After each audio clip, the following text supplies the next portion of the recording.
അപ്പോൾ നമ്മൾ ഇന്നത്തെ ലഞ്ച് എന്തൊക്കെയാണെന്ന് നോക്കിയാലോ. അപ്പോൾ ഇന്ന് ഞാൻ ഉണ്ടാക്കിയിട്ടുള്ളത് നല്ല വൈറ്റ് റൈസും ഫിഷ് ഫ്രൈയും പിന്നെ ചിക്ക് പീസ് മസാലയാണ് ഉണ്ടാക്കിയിട്ടുള്ളത് കേട്ടോ.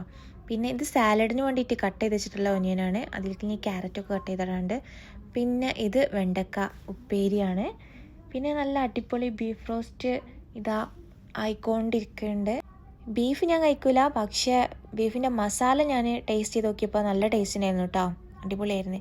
പിന്നെ ഉണ്ടാക്കിയത് നമ്മളിവിടെ മരത്തിൽ തന്നെ ഉണ്ടായിട്ടുള്ളൊരു മാങ്ങ ഇട്ടിട്ടുള്ള നല്ല അടിപൊളി തേങ്ങ ഇട്ട ഒരു കറിയാണ്, തേങ്ങ അരച്ച കറിയാണ്. പിന്നെ ഇതൊക്കെയാണ് ഇപ്പോൾ ഞങ്ങളെ ഇന്നത്തെ ലഞ്ച്. നിങ്ങളൊക്കെ ലഞ്ച് എന്തൊക്കെയാണെന്നൊക്കെ ഒന്ന് കമൻറ്റ് ചെയ്യണം. ഓക്കെ. പിന്നെ ഈ വീഡിയോ കാണുന്ന ആരെങ്കിലും ഇതൊന്ന് ട്രൈ ചെയ്തിരിക്കണമെന്ന് കമൻറ്റ് ചെയ്യണേ. ഇത് നാച്ചുറൽ ആയിട്ടുള്ള ഡ്രൈഡ് ഫിഗാണ്. ഇത് ഒലീവ് ഓയിലിൽ ഇട്ട് വെച്ചിട്ടുള്ള കേട്ടോ. ഇതങ്ങനെ എല്ലാവർക്കും ഇഷ്ടപ്പെട്ടോളണമെന്നില്ല, പക്ഷേ എനിക്ക് ഒക്കെ നല്ല ഇഷ്ടപ്പെട്ടിരിക്കണേ. കുഴപ്പമില്ലാത്ത ടേസ്റ്റ് ഉണ്ടായിരുന്നു. ഹെൽത്തി ആണെന്ന് തോന്നുന്നു. ആരെങ്കിലും ട്രൈ ചെയ്തിരിക്കണമെങ്കിൽ കമൻറ്റ് ചെയ്യണം. ബൈ.